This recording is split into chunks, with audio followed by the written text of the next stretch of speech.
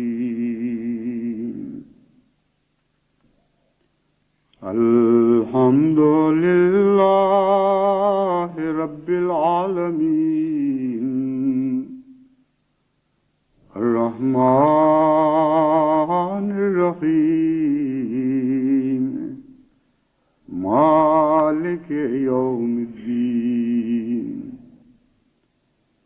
إياك نعبد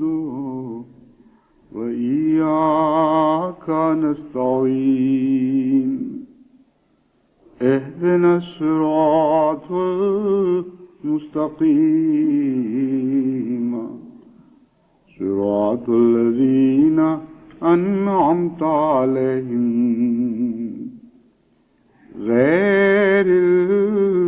المغضوب عليهم ولا الضالين.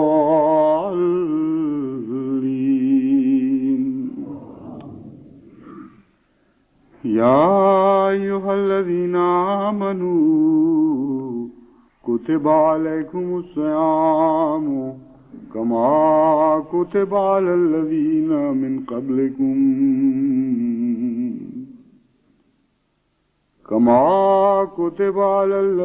من قبلكم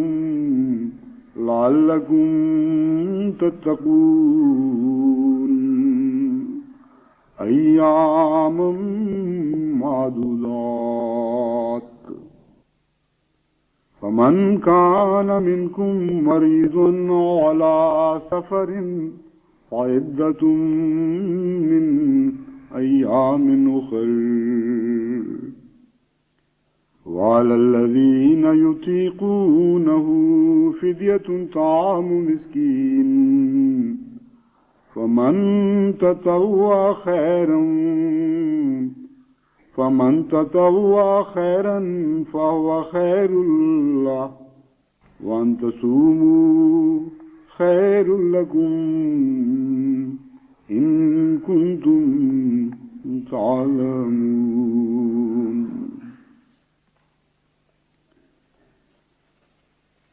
رمضان مبارک کا مقدس مہینہ اپنے اختتام کے آخری مراحل میں داخل ہو رہا ہے اور آج 21واں روزہ ہے.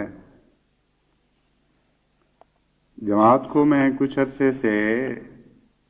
عبادت کا حق ادا کرنے کی طرف متوجہ کر رہا ہوں، کمیت کے لحاظ سے بھی اور کیفیت کے لحاظ سے بھی.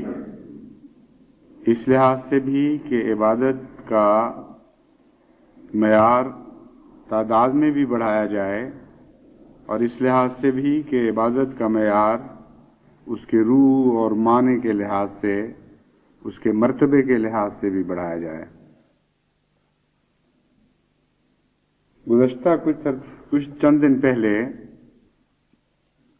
ایک صاحب نے میری توجہ اس طرف مبذول کروائی کہ جماعت احمدیہ میں جب لفظ عبادت بولا جاتا ہے تو ذہن نمازوں کی طرف منتقل ہو جاتا ہے اور وہیں ٹھہر جاتا ہے، اور نمازوں سے آگے بڑھ کر جو عبادت کا مفہوم ہے اس کی طرف عموماً ذہن منتقل نہیں ہوتے. چنانچہ باوجود اس کے کہ ان خطبات کے نتیجے میں اللہ کے فضل کے ساتھ کہنا چاہیے بکثرت لوگوں کی توجہ، یعنی ان احمدی دوستوں کی توجہ جو پہلے نمازوں میں غافل تھے، نمازوں کی طرف ہو گئی ہے، اور جو نمازیں ادا کرتے تھے ان کا معیار بھی اللہ تعالیٰ کے فضل سے بلند تر ہوا ہے. لیکن روزوں کے لحاظ سے جماعت معیار سے ابھی تک بہت گری ہوئی ہے اور توجہ بھی پوری نہیں ہوئی، اور کوئی ایسی غیر معمولی تبدیلی دکھائی نہیں دے رہی جس سے ہم اندازہ کر سکیں کہ وہ آپ کے مفہوم کو پوری طرح سمجھ رہے ہیں اور عبادت میں روزوں کو بھی داخل کر رہے ہیں. چونکہ اس سے پہلے رمضان کا مہینہ نہیں تھا، اس لیے اس غلطی کی نشاندہی کی ہی نہیں جا سکتی تھی. اب جب کہ رمضان شریف کا مہینہ آیا ہے تو لکھنے والے نے محسوس کیا کہ اس طرف ابھی نمایاں کمی ہے، اور میں نے بھی اپنے عمومی تجربے پر نگاہ ڈال کر دیکھا تو یہ ان کا توجہ دلانا بالکل برحق تھا. جماعت احمدیہ میں روزوں کی طرف بالعموم توجہ کم ہے، اور اس کی ایک وجہ یہ ہے کہ غیر احمدی علماء نے روزوں پر اتنا زیادہ ضرورت سے بڑھ کر اور اعتدال سے آگے نکل کر زور دیا ہے کہ اس کا رد عمل پایا جاتا ہے،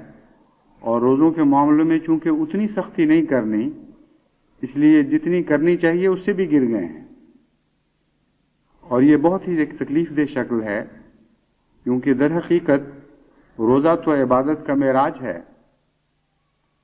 روزہ سب عبادتوں میں افضل ہے، اس میں ساری عبادتیں سمٹ جاتی ہیں، اور تمام عبادتیں اپنے عروج تک پہنچ کر روزے کی شکل اختیار کرتی ہیں۔ اس سے اوپر صرف ایک حج کا مقام ہے، اور حج کے بعد روزے کا مقام آتا ہے، اس باقی سب عبادتیں اس کے تابع ہیں، ان دونوں کے تابع آتی ہیں۔ بس اس پہلو سے روزوں میں غفلت ایک بہت ہی بڑا نقصان ہے جو جماعت احمدیہ برداشت کر رہی ہے، اگر یہ نقصان ہر جگہ پایا جاتا ہے۔ میرا یہ اندازہ ہے کہ ہمارے خوشحال طبقے میں یہ کمی زیادہ ہے، اور پاکستان سے باہر کی جماعتوں میں یہ کمی زیادہ ہے۔ مغربی تہذیب سے متاثر ہو کر نئی نسلوں نے عبادت کے معیار میں ویسے ہی کمزوری دکھائی، مگر نمازوں میں نسبتاً کم، روزے میں بہت زیادہ۔ اب جب بار بار تلقین کی گئی تو بڑی خوشکن خبریں ساری دنیا کے ممالک سے آ رہی ہیں، صرف مغرب سے نہیں یا پاکستان ہندوستان سے نہیں، بلکہ سب دنیا کے ممالک سے، کہ نئی نسلوں میں نمازوں کا معیار خدا کے فضل سے بہت بلند ہوا ہے۔ لیکن روزے کے متعلق ایسی خوشخبری کسی نے ذکر نہیں کی۔ معلوم یہی ہوتا ہے کہ تجزیہ کرنے والے کی بات درست ہے، جب ہم عبادت کا لفظ کہتے ہیں تو سننے والے احمدی بالعموم عبادت سے نمازیں مراد لے کر اسی کو کافی سمجھ لیتے ہیں، حالانکہ عبادت میں اول حج ہے، سب سے بڑی عبادت ہے، پھر روزے ہیں جو حج سے نیچے تمام عبادتوں کا خلاصہ ہیں، اور حواس خمسہ کی قربانیوں کا نچوڑ ہیں۔ اسی طرح پھر نماز ہے جو مستقل عبادت اور غذا کی طرح ہے مومن کے لیے، بلکہ اس پہلو سے مرکزی حیثیت رکھتی ہے۔ تو روزوں کے متعلق میں آج کچھ کہنا چاہتا ہوں، باوجود اس کے کہ اب صرف 9 روزے باقی ہیں آج کے بعد، پھر بھی رمضان کی برکتوں میں سے جتنا بھی حصہ کسی کو نصیب ہو جائے وہ بھی بہت بڑی غنیمت ہے، اور اگر آج کی گزری ہوئی رات لیلۃ القدر نہیں تھی تو پھر لیلۃ القدر بھی ابھی آنے والی ہے، جس کی تلاش میں 1400 سال سے امت ہمیشہ غیر معمولی توجہ کرتی رہی ہے اور غیر معمولی محنت دکھاتی رہی ہے۔ توجہ جستجو کے لحاظ سے کہ ان 10 راتوں میں سے، آخری 10 راتوں میں سے کون سی رات وہ رات ہے، اور محنت اس لحاظ سے کہ بعض لوگ راتوں کے اکثر حصے کو جاگ کر گزارتے ہیں کہ ہمیں بھی لیلۃ القدر کی گھڑی نصیب ہو جائے۔ تو اس پہلو سے یہ اس بات کا امکان چونکہ موجود ہے کہ بقیہ 9 راتوں میں ہی لیلۃ القدر کی رات بھی ہو، اس لیے اب بھی اگر توجہ دلائی جائے تو یہ بہت زیادہ تاخیر نہیں ہوئی، اور بہت بڑا استفادہ کرنے کا امکان روشن ہے۔ حضرت صلی اللہ علیہ وآلہ وسلم روزے کی اہمیت واضح کرتے ہوئے فرماتے ہیں، مگر اس سے پہلے جو قرآن کریم کی آیات میں نے تلاوت کی تھیں ان کا ترجمہ اور مفہوم میں آپ کے سامنے پیش کر دوں۔ فرمایا یا ایھا الذین آمنوا کتب علیکم الصیام کما کتب علی الذین من قبلکم لعلکم تتقون، کہ اے وہ لوگو جو ایمان لے آئے ہو، تم پر روزے اسی طرح فرض کیے گئے ہیں جس طرح تم سے پہلے لوگوں پر فرض کیے گئے تھے، لعلکم تتقون، تاکہ تم تقوی کی باریک راہیں اختیار کرو اور تقوی کے اعلیٰ مضامین سمجھو۔ ایام معدودات، یہ تو گنتی کے چند دن ہیں، اس لیے ان سے بھاگنے یا گھبرانے کی ضرورت نہیں۔ اور وہ چند دن بھی ایسے ہیں جن میں تمہیں خدا تعالیٰ تمہاری تکلیف کے پیش نظر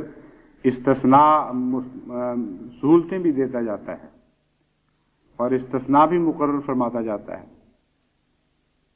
ایام معدودات، باوجود اس کے کہ چند گنتی کے دن ہیں، فمن کان منکم مریض او علی سفر فعدۃ من ایام اخر، ان چند دنوں میں بھی خدا تعالیٰ اتنی سہولت مہیا فرما رہا ہے کہ تم میں سے جو مریض ہو یا سفر پر ہو، اس کے لیے ضروری قرار نہیں دیتا کہ اسی مہینے میں روزے رکھے، بلکہ بعد ازاں جس وقت سہولت میسر آئے وہ روزے رکھ سکتا ہے۔ وَعَلَى الَّذِينَ يُطِيقُونَهُ فِدْيَةٌ طَعَامُ مِسْكِين، ہاں وہ لوگ جو روزے کی طاقت نہیں رکھتے، ان پر روزے کا فدیہ دینا، ایک مسکین کے لیے، مسکین کو روزے کا فدیہ دینا ضروری ہے۔ یہ جو آیت ہے یہ دو طرح سے ترجمہ کی جا سکتی ہے۔ اطاقہ یطیقو کا معنی مثبت میں بھی لیا جا سکتا ہے اور منفی میں بھی لیا جا سکتا ہے۔ اس باب میں یہ خاص خوبی ہے، اور قرآن کریم نے اس ایک لفظ میں دونوں معنی بیان فرما دیے ہیں، اور جو بعد میں آنے والی آیت ہے وہ اس مضمون کو اور زیادہ کھول دیتی ہے۔ وَعَلَى الَّذِينَ يُطِيقُونَهُ سے ایک معنی یہ ہے کہ وہ لوگ جو روزے کی طاقت نہیں رکھتے، ان کے لیے فدیۃ طعام مسکین، فدیہ ہے ایک مسکین کا کھانا کھلانا۔ اور دوسرا معنی یہ ہے کہ وہ لوگ جو روزے کی طاقت رکھتے ہیں، یا ہو کی ضمیر اگر فدیے کی طرف لے جائیں تو یہ معنی ہوں گے کہ وہ لوگ جو فدیہ دینے کی طاقت رکھتے ہیں، ان کے لیے اس چھوڑے ہوئے روزے کے بدلے ایک مسکین کا کھانا کھلانا بطور فدیہ مقرر ہو گیا۔ ان دونوں معنوں کو بعد میں آنے والی آیت کے ساتھ ملا کر جب دیکھیں، فمن تطوع خیرن فہو خیر اللہ، کہ جو شخص طوعی طور پر نیکی کی اختیار کرے اور نفلی رنگ میں کوئی نیکی کرنا چاہے تو اس کے لیے بہتر ہے۔ اس آیت کے ساتھ ملا کر میں اس پوری آیت کا مضمون یہ سمجھتا ہوں کہ ایک معنی یہ بنیں گے وَعَلَى الَّذِينَ يُطِيقُونَهُ فِدْيَةٌ طَعَامُ مِسْكِين، کہ وہ لوگ جو روزے کی طاقت ہی نہیں رکھتے، یعنی رمضان گزرنے کے بعد بھی وہ روزہ نہیں رکھ سکیں گے اور مستقل مجبور ہیں، یعنی ساری زندگی پھر وہ روزہ رکھ ہی نہیں سکتے، ایسے دائم المریض بھی ہوتے ہیں۔ علی الذین کا معنی ہے ان پر فرض ہے کہ وہ ضرور فدیہ دیں، اور روزہ نہیں رکھ سکتے تو لازماً اس کا بدلہ فدیہ کے طور پر دیں۔ دوسرا معنی ہے وَعَلَى الَّذِينَ يُطِيقُونَهُ، اور وہ لوگ جو روزے کی طاقت رکھتے ہیں، ان معنوں میں کہ مسافر ہیں، ویسے طاقت موجود ہے مگر اللہ نے رخصت دی ہے، مریض ہیں مگر عارضی مریض ہیں، کل کو خدا تعالیٰ صحت عطا فرمائے تو پھر وہ روزے رکھ سکتے ہیں، یا اتنے مریض نہیں ہیں کہ روزہ رکھیں تو جان نکل جائے گی، کچھ نہ کچھ طاقت ضرور رکھتے ہیں۔ اور چونکہ یہ لوگ یہ دونوں بعد میں روزے رکھ سکتے ہیں تو ان کے متعلق فرمایا ان کا فدیہ دینا فمن تطوع کے تابع ہوگا، کیونکہ روزہ بعد میں رکھ لیں گے اس لیے فدیہ ان کا نفلی کام بن جائے گا۔ اگر وہ نفلاً فدیہ دیں تو ان کے لیے بہت بہتر ہے کہ فدیہ بھی دیں رمضان کے دوران اور روزہ بھی رکھیں۔ رمضان کے بعد جب بھی خدا توفیق دے. یہ بہتر اس لیے بن جاتا ہے کہ زندگی کا اعتبار کوئی نہیں. جو شخص عارضی مریض ہے یا مسافر ہے، اگر روزے کی تمنا رکھتا ہے اور چاہتا ہے کہ یہ فرض اس کے سر سے اتر جائے، یا ویسے روزے سے محبت رکھتا ہے اور چاہتا ہے لیکن مجبور ہے، اس کو چونکہ یقین نہیں ہو سکتا کہ وہ روزوں کے بعد بھی زندہ رہے گا اور اس کو توفیق بھی ملے گی روزے رکھنے کی، تو اگر وہ نفلی طور پر احتیاطاً روزے کا حق فدیے کے طور پر ادا کر دے تو یہ اس کے لیے بہتر ہے، تاکہ خدا نہ خواستہ اگر بعد میں اس کی روزہ رکھنے سے پہلے وفات بھی ہو جائے تو کچھ نہ کچھ وہ روزے کا حق ادا کر کے دنیا سے رخصت ہو رہا ہوگا. اس سے روزے کے مضمون میں اور زیادہ اہمیت آ جاتی ہے، اور خدا تعالیٰ کا منشا معلوم ہوتا ہے کہ وہ پسند فرماتا ہے کہ جس قدر جلد ہو سکے بندے اس فریضے کو ادا کر دیں اور میرے حضور بری الذمہ ہو جائیں. حضرت صلی اللہ علیہ وآلہ وسلم فرماتے ہیں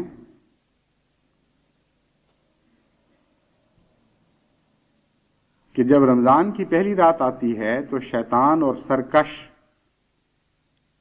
سرکش جن قید کر دیے جاتے ہیں اور دوزخ کے دروازوں کو بند کر دیا جاتا ہے اور کھولا نہیں جاتا. دوزخ کا کوئی دروازہ بھی کھلا نہیں رہنے دیا جاتا اور جنت کے تمام دروازے کھول دیے جاتے ہیں اور کوئی دروازہ بند نہیں رہنے دیا جاتا. اور ایک اعلان کرنے والا یہ اعلان کرتا ہے کہ اے نیکی کے طلبگاروں، نیکی کی طرف متوجہ ہو، اور اے برائی کا ارادہ رکھنے والوں، برائی سے باز آ جاؤ. اللہ بہت سے لوگوں کو دوزخ سے آزاد کرنے کا اعلان کرتا ہے، اور ہر رات کو ایسا ہی ہوتا رہتا ہے جب تک کہ رمضان کی راتیں گزر نہ جائیں. یہاں جو یہ فرمایا گیا کہ دوزخ کے دروازے بند کر دیے جاتے ہیں،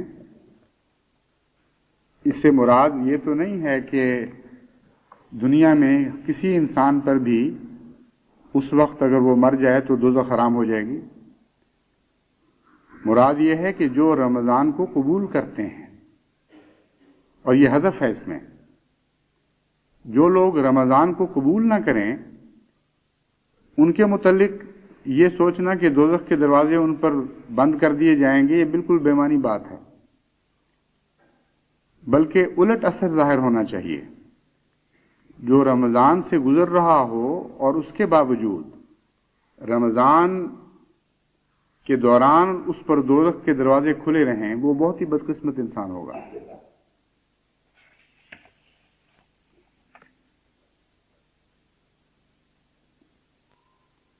پھر حضور صلی اللہ علیہ وآلہ وسلم فرماتے ہیں،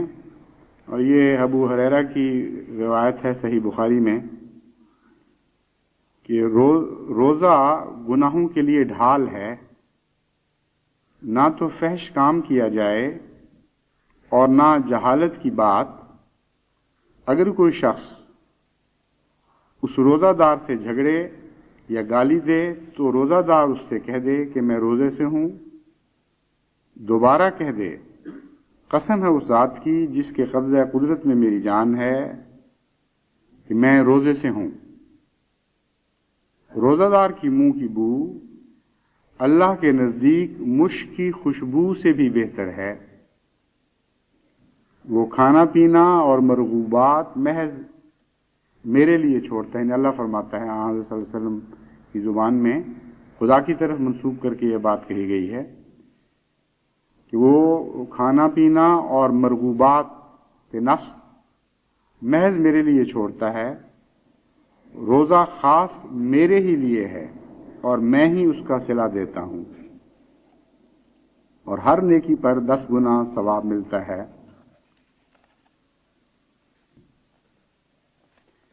پھر حضرت صلی اللہ علیہ وآلہ وسلم نے فرمایا، اور یہ حضرت سہل سے روایت ہے، یہ بھی صحیح بخاری سے لی گئی ہے، کہ حضرت صلی اللہ علیہ وآلہ وسلم نے فرمایا جنت کا ایک دروازہ ہے جس کا نام ریان ہے، قیامت کے دن اس دروازے سے بجوز روزہ داروں کے اور کوئی داخل نہ ہو سکے گا۔ کہا جائے گا روزے دار کہاں ہیں، اور ان کو آگے بلایا جائے گا اور اس دروازے سے صرف انہی کو داخل ہونے کی دعوت دی جائے گی۔ حضرت مسیح موعود علیہ الصلوۃ والسلام فرماتے ہیں کہ حدیث شریف میں آیا ہے کہ وہ دو آدمی بڑے بدقسمت ہیں، ایک وہ جس نے رمضان پایا اور رمضان گزر گیا اور اس کے گناہ بخشے نہ گئے، اور دوسرا وہ جس نے والدین کو پایا اور والدین گزر گئے اور اس کے گناہ بخشے نہ گئے۔ یہاں رمضان کا وہی مفہوم بیان کیا گیا ہے جو قرآن کریم کی اس آیت کی روشنی میں نے بیان کیا تھا کہ ہر شخص کے لیے جہنم کے دروازے بند نہیں ہوتے۔ مراد یہ ہے کہ جہنم کے دروازے بند ہونے کا ایک امکان پیدا ہو جاتا ہے، اور بڑا ہی بدقسمت ہے وہ شخص جس کے لیے یہ امکان پیدا ہو کہ جہنم کے سب دروازے اس پر بند کر دیے جائیں اور پھر بھی وہ ایسے اعمال بجا نہ لا سکے جن کے نتیجے میں وہ دروازے بند کیے جاتے ہیں۔ یہ مضمون کہ جہنم کے سب دروازے بند کر دیے جاتے ہیں یہ سمجھنے کے لائق ہے۔ جیسا کہ میں نے بیان کیا تھا، رمضان کا تعلق یا روزے کا تعلق حواس خمسہ سے ہے، اور کوئی ایک بھی انسانی حواس نہیں ہے جو روزے سے متاثر نہیں ہوتا، اور ہر ایک کے اوپر لگام آ جاتی ہے، ہر ایک انسانی تمنا کے اوپر ایک پابندی عائد ہو جاتی ہے۔ اس لیے خالصتاً سارے کا سارا انسان خدا کے حضور کچھ قربانی کر رہا ہوتا ہے، چونکہ جہنم کے دروازے دراصل حواس خمسہ کے دروازے ہی ہیں۔ جب حس آزاد ہوتی ہے اور گناہ میں مرتکب ہوتی ہے تو حس کے دروازے سے انسان جہنم میں داخل ہوتا ہے۔ جب مزہ آزاد ہوتا ہے اور ایسی چیز کی لذت حاصل کرتا ہے جو خدا نے اس پر حرام کر دی ہے تو مزے کے دروازے سے انسان جہنم میں داخل ہو رہا ہوتا ہے۔ اسی طرح نظر آزاد ہو جاتی ہے، اسی طرح زبان آزاد ہو جاتی ہے، اسی طرح کان آزاد ہو جاتے ہیں، اسی طرح دیگر حصات ہیں۔ تو جہنم کے دروازوں سے مراد کو یہ ہرگز نہیں ہے کہ وہاں کوئی گیٹ لگے ہوئے ہیں جو مادی لحاظ سے دروازے ہیں اور ان کو بند کیا جاتا ہے یا ان کو کھولا جاتا ہے۔ مراد یہ ہے کہ انسانی حصے ہی ہیں، اور چونکہ 5 حصے انسان کی ایسی ہیں جن سے لذت یابی ممکن ہے خدا کی مرضی کے مطابق بھی اور خدا کی مرضی کو چھوڑ کر بھی۔ گیٹ کریش کر کے بھی انسان لذت حاصل کر سکتا ہے اور خدا کی رضا کے تابع رہ کر بھی لذت حاصل کر سکتا ہے۔ پس رمضان میں دروازے بند کرنے سے مراد یہ ہے کہ مومن اپنے اوپر یہ سارے دروازے بند کر لیتے ہیں جن رستوں سے ان کے جہنم میں جانے کا احتمال ہوتا ہے، اور بڑا ہی بدقسمت انسان ہے وہ جس کو خدا تعالیٰ نے یہ موقع مہیا فرمایا ہو کہ اس کے سارے دروازے خدا کی رضا کی خاطر بند ہو جائیں، یعنی جہنم میں جانے والے، اور پھر بھی وہ زبردستی گیٹ توڑ کر جہنم میں داخل ہو جائے۔ اب کھانا پینا جائز ہے، اور یہ دروازہ ایسا ہے اگر حدود کے اندر رہ کر انسان کھائے اور پیے اور جو جائز چیزیں ہیں صرف ان سے لذت یابی کرے تو یہ جہنم کا دروازہ نہیں بنتا۔ مگر رمضان کے دنوں میں جب روزہ شروع ہوتا ہے اس وقت سے لے کر جب روزہ ختم ہوتا ہے اس وقت تک یہ دروازہ خدا نے بند کر دیا، اور ساری حلال چیزیں بھی اس وقت حرام ہو جاتی ہیں۔ تو جو اس دوران گیٹ توڑتا ہے اور بے وجہ ان لذتوں کے حصول کی کوشش کرتا ہے جو خدا نے عام حالات میں جائز رکھی مگر بعض خاص حالات میں حرام کر دیں، اس کی زندگی کے سارے کھانے عملاً حرام ہو جاتے ہیں، اور اس طرف لوگ بہت کم توجہ کرتے ہیں۔ گویا وہ ساری زندگی جو کھاتا رہا اس نے ثابت کیا کہ میں حلال کی وجہ سے نہیں کھا رہا تھا، میں نے تو کھانا ہی کھانا تھا، خدا نے جب حرام کر دیا تب بھی میں نے کھا کے دکھایا ہے، تب میں کون سا رک گیا ہوں؟ اس لیے یہ دروازہ واقعتاً جہنم کا دروازہ بن جاتا ہے. اس کی ساری عمر کے کھانے، اس کی ساری عمر کے مشروبات اور لذت یابی جو منہ کے رستے حاصل کرتا رہا ہے، وہ ساری حرام کے زمرے میں داخل ہو جاتی ہے. تو روزہ ترک کرنا ایک بہت ہی بڑا گناہ ہے اور بہت ہی خطرناک کمزوری ہے جو انسان دکھاتا ہے چند دن کی تکلیف سے بچنے کے لیے. اس سلسلے میں جیسا کہ میں نے بیان کیا ہے، جماعت احمدیہ چونکہ بہت زیادہ غلو سے بچنے کی کوشش کرتی رہی ہے ہر میدان میں، اس لیے یہاں غلو سے بچتے بچتے اصل معیار سے بھی گر گئی. بعض علاقے ہیں، مثلا صوبہ سرحد میں پٹھانوں کے علاقے ہیں، وہاں تو اتنا زیادہ زور دیا جاتا ہے روزے پر کہ جن پر خدا نے فرض نہیں کیا ان پر بھی فرض کر دیتے ہیں، اور بعض دفعہ روزہ زبردستی رکھواتے گناہ کبیرہ کا مرتکب ہو جاتے ہیں. یعنی یہاں تک کہ دیکھا گیا ہے کہ بعض مسافر جو بے ہوش ہو جائیں ان کے منہ میں پانی نہیں ڈالتے جب تک پہلے مٹی ڈال کے نہ دیکھیں. اگر مٹی خشک نکل آئے تو کہتے ہیں اب اس کو پانی دیا جا سکتا ہے، اور اگر مٹی میں ذرا بھی تراوت آ جائے تو سمجھتے ہیں کہ ابھی وقت موقع نہیں آیا کہ اس کو پانی دیا جائے، خواہ سر سے اس کی جان نکل جائے. چھوٹے چھوٹے بچوں کو روزہ رکھوا دیتے ہیں، اور مریضوں کے لیے بھی کھانا پینا کلیتاً حرام ہو جاتا ہے. یہاں تک کہ بعض دفعہ اگر کوئی انسان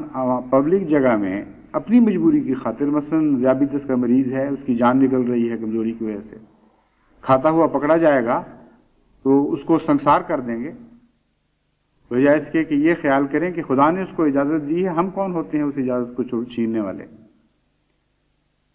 تو نیکی میں اتنا غلو ہے کہ وہ نیکی گناہ بن گئی ہے، اور ان کے روزے بھی دراصل بے معنی ہو جاتے ہیں، کیونکہ روزہ یا کوئی اور نیکی محض اس بنا پر نیکی بنتے ہیں کہ خدا کی رضا کی خاطر وہ کام کیا جا رہا ہے. جب اپنی جہالت کو اور اپنے دل کی سختی کو دوسروں پر ٹھونسا جائے تو وہ رضائے باری تعالیٰ کی حد سے نکل جاتی ہے اور نیکی نہیں رہتی، بلکہ ایک بد سرشت کے طور پر انسان سے خود بخود ظاہر ہوتی ہے. اس لیے اس قسم کے واقعات تشدد کے دیکھ کر احمدیوں نے، جن کو توازن کی طرف بلایا گیا، جن کو اسلام کی اصل روح کو قائم رکھنے کی ہدایت بار بار ملی، ان کو رد عمل پیدا ہوا، اور رد عمل مگر نہایت ہی غلط پیدا ہوا. بجائے اس کے کہ توازن پر قائم رہتے وہ دوسری طرف نکل گئے اور روزے میں حد سے زیادہ نرمی شروع ہو گئی. حالانکہ جیسا کہ میں نے بیان کیا ہے یہ بہت ہی اہم عبادت ہے، اور کھانے پینے کے معاملے میں اپنے نفس کو سختی سے بچا لینا ساری عمر کے خدا تعالیٰ کے دیے ہوئے رزق کی ناقدری کرنے کے مترادف ہو جاتا ہے. اس لیے بہت احتیاط کی ضرورت ہے. عموماً یہ دیکھا گیا ہے کہ مائیں اپنے بچوں پر یہ رحم کرتی ہیں کہ ان کی ابھی عمر نہیں آئی اس لیے روزہ نہ رکھنے دیا جائے، اور بعض دفعہ بچے بلکہ زیادہ شوق دکھاتے ہیں اور مائیں زبردستی روکتی ہیں. یہ درست ہے کہ بچوں پر روزے فرض نہیں، مگر بچپن سے ہی جب سے نمازیں شروع کرتے ہیں بچے، اگر ان کو روزے کے آداب نہ بتائے جائیں، ان کو روزے کے نمونے نہ دیے جائیں، یعنی ان کو روزے کی عادت نہ ڈالی جائے تھوڑی تھوڑی، تو ان کے اندر جب وہ بالغ ہوتے ہیں تو پھر روزے کی اہمیت باقی نہیں رہتی. ہمیں تو یاد ہے قادیان کے زمانے میں جب خدا کے فضل سے روزے کا معیار بہت بلند تھا اور سوائے مجبوری کے کوئی احمدی روزہ نہیں چھوڑتا تھا. حضرت مسیح موعود علیہ الصلوۃ والسلام کی تربیت تھی، صحابہ زندہ تھے، اولین تابعین زندہ تھے جنہوں نے صحابہ سے تربیت حاصل کی تھی. اس لیے اس زمانے میں کوئی یہ نہیں کہہ سکتا تھا کہ احمدی روزے میں کمزور ہیں. اور طریق یہی تھا کہ بچپن سے ہی مائیں گھروں میں تربیت دیتی تھیں اور 9-10 سال کی عمر سے بچے روزہ رکھنے شروع کر دیتے تھے، اور بلوغت سے مراد انگریز کی مقرر کردہ بلوغت نہیں لی جاتی تھی کہ انگریز نے 21 سال کہہ دیے تو 21 سال میں بالغ ہوگا اور 21 سال میں شریعت فرض ہوگی، انگریز نے 18 مقرر کر دیے تو 18 سال کے بعد شریعت فرض ہوگی، بلکہ انسانی اصطلاح میں عام عرف عام میں جب بھی انسان بالغ ہوتا تھا وہ پورے روزے رکھنے کی کوشش کرتا تھا۔ اور چونکہ روزے کی بلوغت کے معاملے میں کچھ اختلافات فقہا میں بھی پائے جاتے ہیں اور نشو و نما کی عمر کے بچوں کے لیے نسبتاً سہولت بھی دے رہے ہیں بعض فقہا، اس لیے اس معاملے میں بھی سختی غیر معمولی نہیں کی جاتی تھی، بلکہ جس کو کہتے ہیں انکریج کرنا، حوصلہ افزائی کرنا، حوصلہ افزائی کے طور پر کوشش کی جاتی تھی کہ جو بچے بالغ ہو چکے ہیں یعنی 12, 13, 14 سال کی عمر میں داخل ہو جائیں وہ کوشش کریں کہ زیادہ سے زیادہ رمضان کے روزے رکھیں، اور جب وہ پختہ عمر میں پہنچتے تھے یعنی 18, 19 سال کی عمر میں تو پھر تو لازماً پورے کے پورے رمضان کے روزے رکھا کرتے تھے۔ اس پہلو سے رفتہ رفتہ خصوصاً تقسیم کے بعد میں نے دیکھا ہے کہ کمزوری آئی ہے۔ دوسری بات، رمضان کے روزوں کے سلسلے میں جو قادیان میں رائج دیکھی اور وہ بہت ہی ضروری اور مفید تھی، جس کو میں نے دیکھا ہے کہ بعد میں بہت گھروں میں ترک کر دیا گیا، وہ یہ تھی کہ رمضان روزہ شروع ہونے سے پہلے بچوں کو اس وقت نہیں اٹھاتے تھے کہ صرف کھانے کا وقت رہ جائے، بلکہ لازماً اتنی دیر پہلے اٹھاتے تھے کہ کم سے کم 2-4 نوافل بچہ پڑھ لے، اور مائیں کھانا نہیں دیتی تھیں بچوں کو جب تک پہلے وہ نفل سے فارغ نہ ہو جائیں۔ سب سے پہلے اٹھ کے وضو کرواتی تھیں اور پھر وہ نوافل پڑھاتی تھیں تاکہ ان کو پتہ لگے کہ اصل روزے کا مقصد روحانیت حاصل کرنا ہے۔ تہجد پڑھیں، قرآن کریم کی تلاوت کریں، پھر وہ کھانے پہ بھی آئیں، اور اکثر اوقات الا ماشاء اللہ تہجد کا وقت کھانے کے وقت سے بہت زیادہ ہوتا تھا۔ کھانا تو آخری 10-15 منٹ میں بڑی تیزی سے بچے کھا کے فارغ ہو جاتے تھے،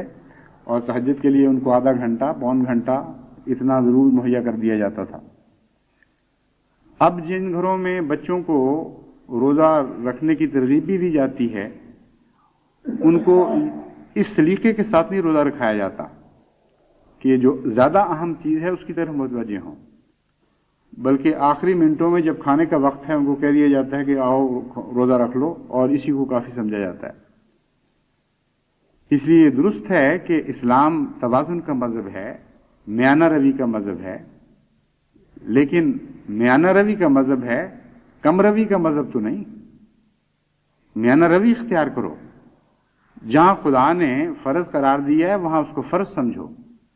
جہاں فرض نہیں قرار دیا وہاں اس رخصت سے خدا کی خاطر استفادہ کرو، یہ نیکی ہے، اس کا نام میانہ روی ہے۔ اس لیے جماعت کو اپنے روزے کے معیار کی طرف بھی توجہ کرنی چاہیے، اور روزے کے روزہ رکھوانے کی طرف بھی توجہ کرنی چاہیے، اور روزے کا معیار بڑھانے کی طرف بھی توجہ کرنی چاہیے۔ معیار میں ایک تو صبح کی تہجد کی نماز ہے، دوسرے روزے کے دوران کے آداب ہیں۔ روزے کے دوران لڑائی جھگڑا، تیز گفتگو، ناجائز حرکات، یہ ساری چیزیں بے معنی اور لغو ہو جاتی ہیں مومن کے لیے، اور یہ ایک تربیت کا دور ہے۔ جس شخص کو 1 مہینہ یہ تربیت ملتی ہے کہ اس نے اپنی زبان پر قابو رکھنا ہے، وہ اس سے توقع یہ کی جاتی ہے کہ وہ مہینہ گزرنے کے بعد بھی زبان پہ قابو ہی رکھے گا۔ یہ مراد تو نہیں ہے کہ مہینہ کا انتظار ہو رہا ہے، مہینہ ختم ہو تو پھر میں گالیاں شروع کروں۔ جس کو 1 مہینہ ذکر الہی کی عادت پڑ جائے، جس کی زبان تر ہو اللہ کی محبت اور پیار سے، جس کا دل بھرا ہو اللہ کے ذکر سے، 1 مہینے کے بعد اس سے یہ توقع رکھنا کہ وہ واپس اپنی پرانی گندی عادتوں کی طرف لوٹ جائے گا، یہ ایک بالکل لغو اور بے معنی توقع ہے۔ اگر لوٹتا ہے تو پھر وہ روزے کو سمجھا ہی نہیں، اس نے روزے سے فائدہ نہیں اٹھایا۔ یہ تو ایسا ہی ہے جیسے 1 مہینہ کسی کو اچھی غذا کھلائی جائے اور وہ انتظار کر رہا ہو کہ مہینہ ختم ہو تو پھر میں دوبارہ گند کھانا شروع کروں، اور مہینہ ختم ہوتے ہی کہے کہ بہت اچھا شکر ہے اب موقع آ گیا، اچھی غذائیں جائیں جہنم میں، اب میں گندگی شروع کرتا ہوں۔ تو روزہ تو باقی 11 مہینوں کی بھی ضمانت دینے کے لیے آتا ہے، باقی 11 مہینوں کے بھی آداب سکھانے کے لیے آتا ہے، لیکن اس مہینے میں آداب سکھائے جائیں تو باقی 11 مہینے ان آداب کا اثر پڑے نا۔ اگر صرف بھوک کا نام روزہ ہے تو پھر تو انسان روزے کی اکثر نیکیوں سے محروم رہ جائے گا، اکثر فوائد سے محروم رہ جائے گا۔ اس لیے اپنے گھروں کو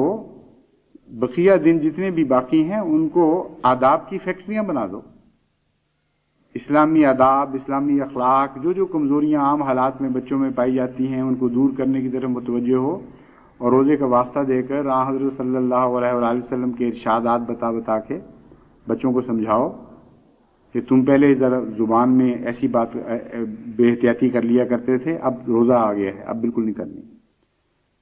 اور اسی طرح دیگر امور میں بھی تلاوت کی عادت ڈالنا، ذکر الہی کی عادت ڈالنا، دعاؤں کی عادت ڈالنا، حسن سلوک کی عادت ڈالنا، حقوق کی ادائیگی کی عادت ڈالنا، زبان کو جھوٹ سے کلیتاً پاک کرنے کی عادت ڈالنا، صاف اور سچی بات کی عادت ڈالنا، قول سدید کی عادت ڈالنا، یہ سارے مواقع ہیں روزے کے لیے۔ بس جب حضرت صلی اللہ علیہ وآلہ وسلم فرماتے ہیں کہ جہنم کے سارے دروازے بند کر دیے جاتے ہیں تو ساتھ یہ بھی فرماتے ہیں کہ جنت کے سارے دروازے کھول دیے جاتے ہیں۔ تو صرف منفی پہلو نہیں رکھنا بلکہ اس مثبت پہلو پر بھی نظر رکھیں، اور یہ دروازے کھولیں گے تو کھلیں گے نا۔ اگر آپ نے اپنے حواس خمسہ میں سے ہر ایک کے لیے اس عرصے میں نیکی کے دروازے نہ کھولے تو جہنم کے دروازے تو بند کر رہے ہوں گے، لیکن بے مقصد اس کے بدلے کوئی نیکی کا دروازہ نہیں کھول رہے ہوں گے۔ بس مراد یہ ہے کہ بدیوں ہر بدی کے بدلے ایک خوبی پیدا کرو، ہر بدصورتی کے بدلے ایک حسن پیدا کرو، اور 30 دن مسلسل اس جد و جہد میں گزار دو کہ تمہاری بدیاں چھٹ کر پیچھے رہ جائیں اور تمہاری نیکیاں رمضان کی برکت سے بڑھتے بڑھتے نمایاں ہو کر غیر معمولی چمک کے ساتھ آگے بڑھیں، اور ہر رمضان جو گزرتا ہے وہ پہلے سے بہتر حالت میں تمہیں پائے۔ یہ مقصد ہے روزے کا، اور جماعت احمدیہ کو اس طرف خصوصیت کے ساتھ اب توجہ کرنی چاہیے، بلکہ وقت ہے کہ اس کے متعلق جہاد شروع کیا جائے عالمی پیمانے پر۔ جس طرح عبادت میں اللہ تعالیٰ کے فضل سے ہم باقی سب کو غیر معمولی طور پر پیچھے چھوڑ گئے ہیں، اسی طرح روزے کے میدان میں بھی انشاءاللہ یہ عہد کر کے اٹھیں کہ ہم نے لازماً باقی سب دنیا کے مسلمان کہلانے والوں ہوں یا دوسرے ہوں، سب کو پیچھے چھوڑ دینا ہے۔ حضرت مسیح موعود علیہ السلام کا روزوں کی طرف جو رجحان تھا وہ آپ کے الفاظ میں آپ کے سامنے رکھتا ہوں۔ آپ فرماتے ہیں میری تو یہ حالت ہے کہ مرنے کے قریب ہو جاؤں تب روزہ چھوڑتا ہوں، طبیعت روزہ چھوڑنے کو نہیں چاہتی۔ یہ مبارک دن ہیں اور اللہ کے فضل و رحمت کے نزول کے دن ہیں۔ پھر فرماتے ہیں ایک دفعہ میرے دل میں آیا کہ یہ فدیہ کس لیے مقرر کیا گیا ہے، تو معلوم ہوا کہ توفیق کے واسطے ہے، تاکہ روزے کی توفیق اس سے حاصل ہو۔ خدا ہی کی ذات ہے جو توفیق عطا کرتی ہے، اور ہر شے خدا ہی سے طلب کرنی چاہیے۔ یہ ایک ایسا لطیف مضمون ہے جو سوائے حضرت اقدس مسیح موعود علیہ السلام کے آج تک کسی مفسر نے روشن نہیں فرمایا۔ وَعَلَى الَّذِينَ يُطِيقُونَهُ فِدْيَةٌ طَعَامُ مِسْكِينٍ، بالکل ایک اور رنگ میں ایک آیت کا مضمون کھل گیا کہ وہ لوگ جو روزے کی طاقت نہیں رکھتے لیکن تمنا رکھتے ہیں اور حسرت رکھتے ہیں کاش ہم بھی روزہ رکھ سکیں، ان کو روزہ، ان کے لیے ترکیب یہ بتائی جاتی ہے کہ وہ فدیہ دیں، ایک غریب کا پیٹ بھریں، اس کی دعائیں لگیں گی تو اللہ تعالیٰ روزے کی توفیق بھی عطا فرمائے گا۔ غرضی کے حصول طاقت کے لیے فدیہ ہے۔ جواب یہ ہے کہ جن لوگوں کو اندر روزہ رکھنے کی طاقت نہیں، وہ بے قرار ہیں، ان کو ہم بتاتے ہیں کہ اگر وہ فدیہ ادا کریں گے تو خدا تعالیٰ ان کی توفیق کو بڑھا دے گا۔ فرماتے ہیں ہر شے خدا ہی سے طلب کرنی چاہیے۔ خدا تعالیٰ تو قادر مطلق ہے، وہ اگر چاہے تو ایک مدقوق کو بھی روزے کی طاقت عطا کر سکتا ہے۔ تو فدیہ سے یہی مقصود ہے کہ وہ طاقت حاصل ہو جاوے، اور یہ خدا کے فضل سے ہوتا ہے۔ بس میرے نزدیک خوب ہے کہ انسان دعا کرے کہ الہی یہ تیرا ایک مبارک مہینہ ہے اور میں اس سے محروم رہا جاتا ہوں، اور یہ کیا معلوم کہ آئندہ سال زندہ رہوں یا نہ، یا ان فوت شدہ روزوں کا حق ادا کر سکوں یا نہ، اور اس سے توفیق طلب کرے تو مجھے یقین ہے کہ ایسے دل کو خدا طاقت بخشے گا۔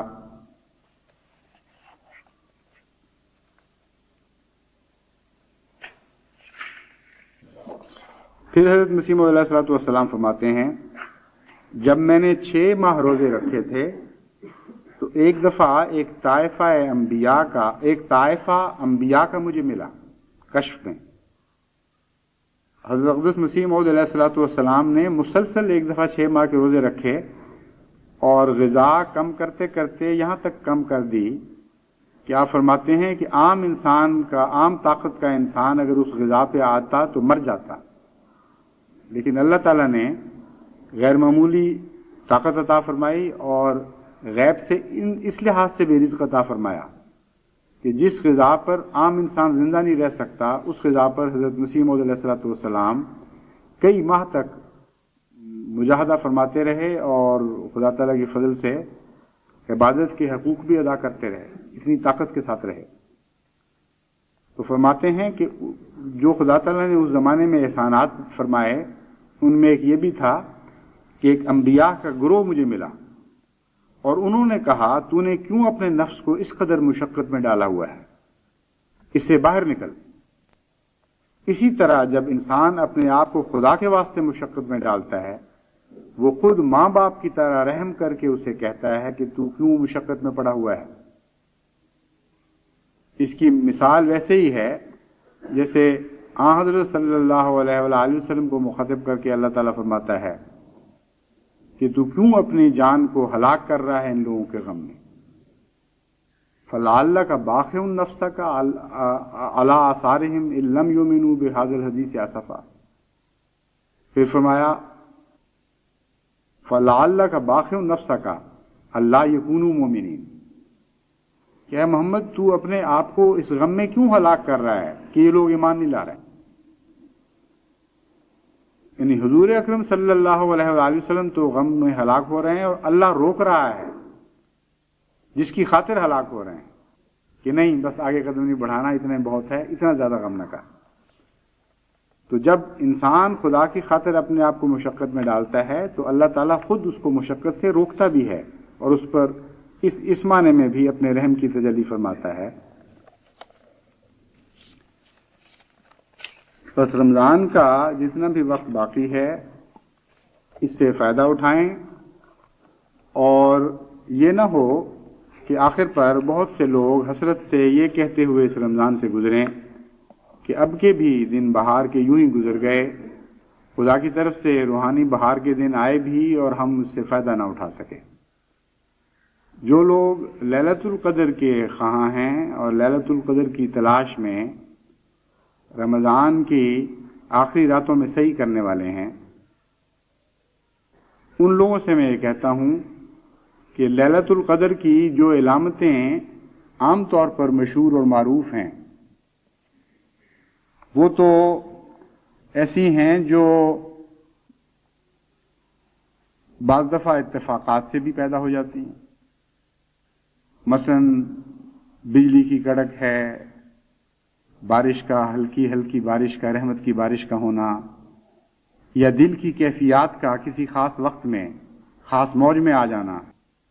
اور اللہ تعالیٰ کی خاص محبت کا محسوس کرنا، یہ ساری کیفیات ہیں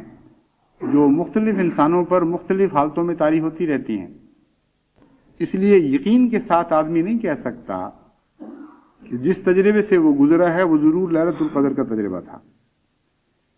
لیکن ایک بات میں آپ کو یقین کے ساتھ بتاتا ہوں،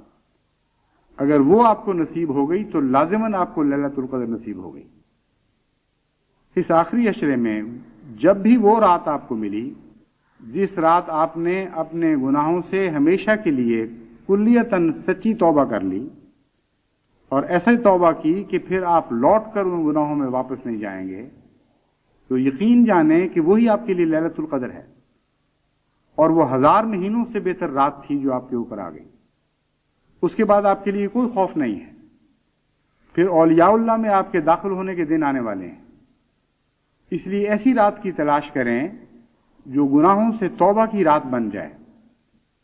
اور ایسی توبہ کی رات بنے کہ اس کے بعد پھر آپ مڑ کر ان گناہوں کی طرف نہ دیکھیں۔ پھر آپ کی جتنی بھی راتیں آئیں گی آپ کے لیے لیلۃ القدر ہی ہے، اور خدا کی رحمتیں اور برکتیں ہمیشہ آپ پر نازل ہوتی رہیں گی۔ اس لیے ان دعاؤں کے ساتھ رمضان کا آخری عشرہ گزاریں اور اپنے مظلوم بھائیوں کے لیے خصوصیت کے ساتھ دعا کریں۔ رمضان کے شروع ہونے سے 1-2 روز پہلے کی بات ہے کہ اللہ تعالیٰ نے ایک رات مجھے بار بار مسلسل اس دعا کی طرف متوجہ فرمایا، رب کل شین خادموں کا رب فاحفظنا وانصرنا ورحمنا۔ اور یہ نظارہ بار بار میں دیکھتا رہا کہ ابھی کچھ آفات جماعت کے سامنے باقی ہیں، ان آفات کو ٹالنے کے لیے میں مختلف دعائیں کرتا ہوں اور کچھ اثر پڑتا ہے اور پھر بھی وہ باقی رہتی ہیں۔ پھر میری توجہ اس طرف مبذول ہوتی ہے کہ رب کل شین خادموں کا کی دعا کرنی چاہیے، اور جب میں یہ دعا کرتا ہوں تو جس طرح تیزاب سے زنگ دھل جاتا ہے یا صبح صادق سے اندھیرے دھل جاتے ہیں، اسی طرح وہ آفات بالکل زائل ہو جاتی ہیں اور ان کا کوئی نشان باقی نہیں رہتا۔ تو چونکہ اللہ تعالیٰ نے مجھے یہ بات صرف اپنے تک محدود رکھنے کے لیے نہیں بلکہ ساری جماعت کو بتانے کی خاطر ظاہر فرمائی ہے مجھ پر، اس لیے رمضان کے آخری عشرے میں خصوصیت کے ساتھ اس دعا کا بھی ورد کریں۔ اور حضرت مسیح موعود علیہ الصلوۃ والسلام نے تو ایک موقع پر یہ فرمایا کہ یہ دعا اسم اعظم ہے، رب کل شین خادموں کا رب فاحفظنا وانصرنا ورحمنا، کہ اسم اعظم ہے، اس سے بڑی اور کوئی دعا نہیں ہے جو ہر کیفیت پر حاوی ہے۔ اس لیے باقی دعاؤں کے علاوہ جو قرآنی دعائیں ہیں، انبیاء کی دعائیں ہیں، حضرت مسیح موعود علیہ الصلوۃ والسلام نے جو دعائیں سکھائی ہیں یا جو دل کی کیفیت سے خود بخود پھوٹتی ہیں، ان کے علاوہ ان کو چھوڑ کر نہیں، اس دعا کی طرف بھی خصوصیت کے ساتھ توجہ کریں۔ خدا کرے ہمیں وہ لیلۃ القدر نصیب ہو جو دائمی صلح کی رات ہے، یعنی خدا تعالیٰ کے ساتھ دائمی صلح کی رات ہے، اور جس کے نتیجے میں پھر خدا تعالیٰ کے فضلوں کی ہمیشہ کے لیے ضمانت حاصل ہو جاتی ہے۔